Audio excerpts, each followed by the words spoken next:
नमस्कार मित्रों, मैं राहुल लाल। लंबे समय तक हरियाणा के ग्राउंड को देखने के बाद मैं फिर से उपस्थित हूं आप लोगों के समक्ष। इस समय पूरे देश दुनिया की नज़रें हरियाणा विधानसभा चुनाव 2024 की तरफ नज़रें लगी हुई हैं और ऐसे में आप सबों के मन में एक सवाल उठ रहा होगा कि आखिर हरियाणा में किसका पलड़ा भारी है। लेकिन मित्रों, मैं अब इस प्रश्न का उत्तर नहीं देने वाला हूं। अगले कुछ मिनटों में हम लोग ये समझेंगे कि हरियाणा में कांग्रेस की हवा चल रही है या कांग्रेस की आंधी चल रही है। क्योंकि चुनाव जिस मुहाने पे पहुंच चुका है वहाँ पे यह कहना काफ़ी आसान है कि भारतीय जनता पार्टी की स्थिति काफ़ी ख़राब है और कांग्रेस की हवा चल रही है। लेकिन बहुत सारे लोगों के मन में ये स्थिति और ये प्रश्न है, जो प्रश्न उठना भी चाहिए कि हरियाणा में ग्राउंड रिपोर्ट क्या कर रहा है। क्या वहाँ पे कांग्रेस की हवा चल रही है या आंधी और तूफान की स्थिति है जिसमें बीजेपी के बड़े बड़े खंभे जो है कि उड़ जाएंगे? क्या स्थितियां हैं वहाँ पे? इन स्थितियों का विश्लेषण करने से पहले मित्रों बहुत आवश्यक है कि 2024 लोकसभा चुनाव की तरफ हम लोग ध्यान डालें। 2024 लोकसभा चुनाव में हरियाणा में 5 लोकसभा सीटें कांग्रेस जीती और 5 लोकसभा सीटें भारतीय जनता पार्टी जीत पाई। और इस आधार पर बहुत सारे लोग ये तर्क देते हुए घूमते हैं कि हरियाणा में बीजेपी को कमजोर ना आंका जाए, आमने सामने की कड़ी टक्कर है। तथ्यात्मक तौर पे अगर संदर्भ 2024 लोकसभा चुनाव को लिया जाए बुरा नहीं है, लेकिन मित्रों इस संदर्भ में मैं लेना चाहूँगा कि संदर्भ अगर लेनी है तो 2019 के लोकसभा चुनाव को भी लेना पड़ेगा हरियाणा के संदर्भ में। जी हाँ, 2019 में जब लोकसभा के चुनाव हुए थे हरियाणा में तो वहाँ पे 10 लोकसभा सीटें और सभी 10 लोकसभा सीटें भारतीय जनता पार्टी जीत गई थी। कांग्रेस खाता भी नहीं खोल पाई थी। ये इस तथ्य से आप सभी लोग अवगत हैं। लेकिन अगर इसको हम लोग विधानसभा में तोड़ देते हैं, यानी उन 10 लोकसभा सीटों में को जो बीजेपी ने जीती, अगर उसको विधानसभा में बढ़त के दृष्टि से देखा जाए 2019 में, तो लोकसभा चुनाव में 79 सीटों पे बीजेपी को बढ़त हासिल हुई 2019 में। लेकिन जब महज कुछ महीने बाद चुनाव होते हैं तो भारतीय जनता पार्टी की बढ़त 79 सीट्स पे नहीं रहती है, वह बढ़त घटकर 41 सीटों पर सिमट जाती है। और फिर आप लोग जानते हैं कि जेजेपी के साथ मिलकर वो सरकार बनाते हैं, गठबंधन सरकार चलती है खट्टर जी की। अब हम लोग फिर से आते हैं मित्रों 2024 के लोकसभा चुनाव में, क्योंकि 2019 में देखा कि लोकसभा चुनाव के दृष्टि से 79 सीटों पर बीजेपी को बढ़त थी, लेकिन विधानसभा चुनाव में वो बढ़त घटकर 41 रह गई। इस बार कितने सीटों पे बढ़त रही? लोकसभा चुनाव के दृष्टि से 42 सीटों पे भारतीय जनता पार्टी को बढ़त रही। तो अगर 79 घट के 41 आ गया 2019 में, 42 घटकर कहाँ आएगा? ये गणित आप सभी लोग अच्छे तरीके से लगा सकते हैं। तो वो गणित कुछ उसी रूप में है। मुख्य चीज़ ये है कि भारतीय जनता पार्टी को भी यह समझ में अच्छी तरीके से पहले ही आ चुका था कि हरियाणा को लेके जनता की नाराज़गी बीजेपी सरकार की काफ़ी ज़बरदस्त है। खट्टर सरकार से लोग वहाँ पे काफ़ी ज़बरदस्त तौर पे नाराज़ थे और यही कारण था कि ऐन वक्त पे चुनाव के मुहाने पे खट्टर की विदाई कर दी गई और खट्टर को हटाकर सैनी जी को वहाँ पे मुख्यमंत्री बना दिया गया। लेकिन ज़मीन पे जो स्थितियाँ हैं मित्रों, वो स्थिति जो नाराज़गी की स्थिति है वह केवल खट्टर सरकार के विरुद्ध नाराज़गी नहीं है। प्रधानमंत्री जब डबल इंजन का नारा देकर डबल इंजन के ढोल बाजे नगाड़े के साथ वोट मांगते हैं तो लोगों की नाराज़गी केंद्र सरकार के साथ भी है और लोकल खट्टर सरकार।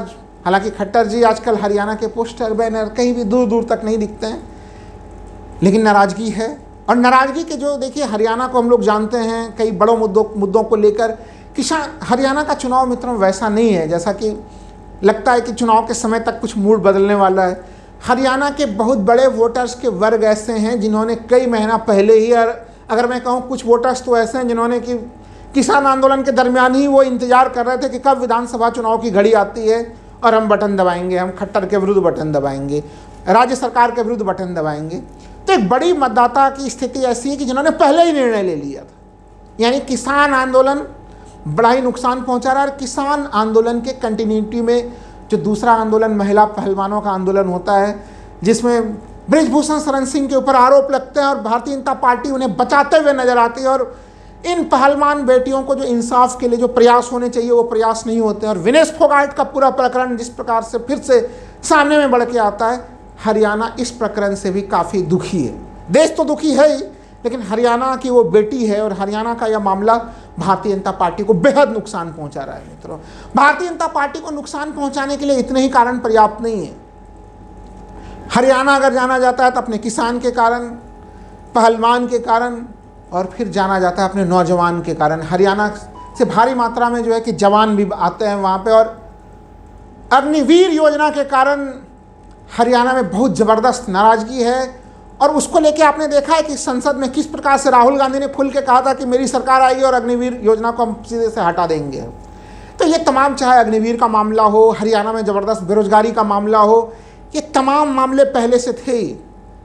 इसलिए मैं खुल के कह रहा हूँ कि हरियाणा में कांग्रेस की हवा पहले से थी, उस हवा में कहीं, लेकिन जिस प्रकार से प्रधानमंत्री जी चुनाव प्रचार में आते हैं और उसमें भी मूलभूत मुद्दों को, हरियाणा के मुद्दों को वो संबोधित करने का प्रयास नहीं करते हैं, और चुनाव के ऐन वक्त पे सामने में राहुल गांधी विजय संकल्प यात्रा निकाल रहे हैं हरियाणा में, और जिस तरह से उसमें खुल के वो बोलते हैं, चूंकि बहुत घेरने की तैयारी हो रही थी मित्रों कि घेरा जाए।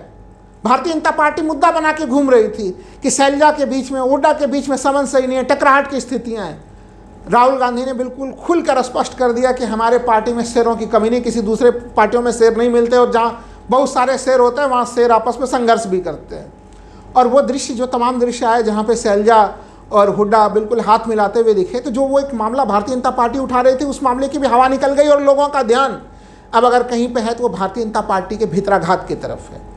ये बहुत सारे डायनेमिक्स हैं, बहुत सारे कारण हैं, लेकिन राहुल गांधी ने जिस तरह से 30 सितंबर को, 1 अक्टूबर को एक आक्रामक ढंग से वो सामने में आते हैं और वो खुलकर तमाम मामलों को रख रहे हैं। और जो यात्रा है लास्ट समय में, जो विजय संकल्प यात्रा भी हरियाणा में निकाली जा रही है, जिसमें राहुल गांधी भी हैं और प्रियंका गांधी भी हैं, ये दोनों मिलकर चुनाव प्रचार कर रहे हैं। इसका प्रभाव क्या है मित्रों? इसका प्रभाव ये है कि हरियाणा, जो कि पहले से ही निर्णय ले चुका था कि कांग्रेस की सरकार वहाँ पे आनी है, कहीं न कहीं जो कांग्रेस की हवा थी, अब वो हवा के रूप में कहीं से नहीं है। किसको कहेंगे कांग्रेस की हवा और किसको कहेंगे आंधी तूफान? 90 सदस्यीय विधानसभा है, सामान्य बहुमत पाने के लिए वहाँ पे 46 सीटों की कांग्रेस को ज़रूरत है। अगर जो मैंने ग्राउंड पे आकलन किए हैं, आप लोग, बहुत लोग कहेंगे आकलन गलत भी होते हैं। हमारे YouTube चैनल पे लोकसभा चुनाव के दरमियान में उत्तर प्रदेश से संबंधित आकलनों को आप लोग देख सकते हैं। एक एक सीट वाइज, अधिकांश सीटों तक के आकलन सही निकले हैं। राजस्थान में मैं ग्राउंड पर गया था, उसके आकलन आप लोग जाके देख सकते हैं मित्र। हरियाणा की जो जमीनी स्थिति बनी हुई है इस समय, कांग्रेस पार्टी वहाँ पे 45-46 के आंकड़े पे रुकने वाली पार्टी नहीं है। वह कम से कम 60 के आसपास वाले दायरे में कम से कम वो दिख रही है, वो तो उस दायरे में तो वो रहेगी। आप लोगों का सवाल होगा कि फिर भारतीय जनता पार्टी कितने पे रहेगी? भारतीय जनता पार्टी के लिए अगर मैं बहुत उदारवादी होकर भी सोचूं मित्रों कि भारतीय जनता पार्टी कितने संख्या पे जा सकती है, तो वो 15 के संख्या को क्रॉस करने की किसी भी संभावना के बिंदु पे नहीं खड़ी। और भारतीय जनता पार्टी का जो मैं अधिकतम संख्या में 15 मान के चल रहा हूँ, न्यूनतम संख्या अगर आप कहें मुझे, तो Bharatiya Janata party single digit में 8-9 के आसपास भी खड़ी हो जाए तो कोई आश्चर्य वाली स्थिति नहीं है। यानी 9 से लेकर 15 तक के बीच में एक संख्या भारतीय जनता पार्टी को आप, मैं मान रहा हूँ, ये जमीनी स्थिति दिखाई दे रही है। और कांग्रेस के लिए कहीं न कहीं बहुत ज़बरदस्त बढ़त की स्थिति। इसलिए मैं कह रहा हूँ कि आज हरियाणा के चुनाव में विश्लेषण का बिंदु ये नहीं कि कांग्रेस को बढ़त हासिल है। आज हरियाणा के संदर्भ में ये स्थिति है कि वहाँ पे कांग्रेस की आंधी और एक तूफान की स्थिति है। और इस आंधी तूफान में जो भारतीय जनता पार्टी जो रुकावट पैदा करने का प्रयास कर रही थी, चूँकि भारतीय जनता पार्टी को लेकर एक आलोचना ये की जाती है कि वो 90 में से एक सीट पे उन्होंने कैंडिडेट नहीं उतारे हैं, 89 सीटों पे उनके कैंडिडेट हैं, लेकिन बाकी जगहों पे भारतीय जनता पार्टी का प्रयास क्या है? इस समय बहुत सारे जगहों को वो निर्दलियों को समर्थन दे रहे हैं, छोटी छोटी जो दूसरी पार्टियां उन्हें समर्थन दे रहे हैं बीजेपी, और बीजेपी वोट काटने के लिए जो दूसरे जो समूह है निर्दलीय और अन्य लोगों को काफ़ी ज़्यादा ताकत लगा रही है। इसलिए बीजेपी के ऊपर आरोप लग रहे हैं कि बीजेपी 90 सीटों पर नहीं लड़ रही, वो तो बहुत ज़्यादा सीटों पे लड़ रही है, यानी उन जगहों पे जहाँ पे वो कमज़ोर है। क्योंकि बीजेपी का प्रयास क्या है मित्रों? भारतीय जनता पार्टी अच्छे तरीके से ये जानती है कि वो हरियाणा का चुनाव जीत नहीं सकती है, इसलिए बीजेपी आखिरी प्रयास यही कर रही है कि वहाँ पे त्रिशंकु विधानसभा की स्थिति हो जाए, कि कांग्रेस भी बहुमत की स्थिति में ना आए और कुछ छोटे छोटे दल जो है वो काफ़ी प्रमुखता के साथ गठबंधन में वहाँ पे पहुँच जाएं। लेकिन ऐसी कोई स्थितियाँ सफल नहीं हो, उसके लिए ही राहुल गांधी और प्रियंका गांधी ने आखिरी जो मिनी यात्रा कह रहे हैं, जिसे हम लोग कह सकते हैं, उसका प्लान कर दिया है कि इस प्रकार के किसी भी रुकावट को वो खत्म कर दें, उसे पूरी तरह से नष्ट नाबूद कर दें। यही कारण है कि प्रधानमंत्री हरियाणा जैसे औद्योगिक क्षेत्र में उनको ये उदाहरण, वो आज के समय में ये उदाहरण दे रहे हैं कि मारुति की कारें जो है यहाँ से बाहर दुनिया में निर्यात की जाती है। तो क्या ये कारें आज से निर्यात की जा रही हैं? हरियाणा में तो मारुति ये कारों को जो है कि वो 90 के दशक से निर्यात कर रही है। 2000 में इसके लिए पुरस्कार भी प्राप्त हो चुका है। तो जो पुराने उपलब्धियां हैं उसको प्रधानमंत्री अपने तरफ लेके जो है कि प्रस्तुत करने का प्रयास कर रहे हैं। प्रधानमंत्री कहते हैं कि वो जब अमेरिका जाते हैं तो वहाँ पे लोग बड़े जो है कि हरियाणा के लोग उन्हें स्वागत करते हुए दिखते हैं, जबकि राहुल गांधी एक दूसरी वस्तु स्थिति रखते हैं कि हरियाणा के लोग किस तरह से अवैध ढंग से अमेरिका जा रहे हैं और अमेरिका में किस तरह से उनके साथ तमाम एक दूसरे प्रकार के व्यवहार हो रहे हैं। यहाँ पे चूँकि रोजी रोटी के अवसर नहीं है। मित्रों, अभी आप लोग जान रहे हैं कि इजराइल में तनाव की स्थितियाँ कितनी ज़्यादा है। ये स्थिति आप लोग अभी इस समय देख रहे हैं।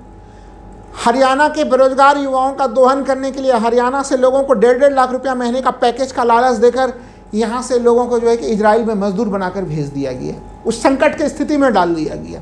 हरियाणा के लोग इन सभी मामलों को बहुत अच्छी तरीके से जान रहे हैं। इसलिए मैं कह रहा हूँ, हरियाणा में कांग्रेस की हवा नहीं चल रही है, कांग्रेस की आंधी चल रही है। धन्यवाद मित्रों।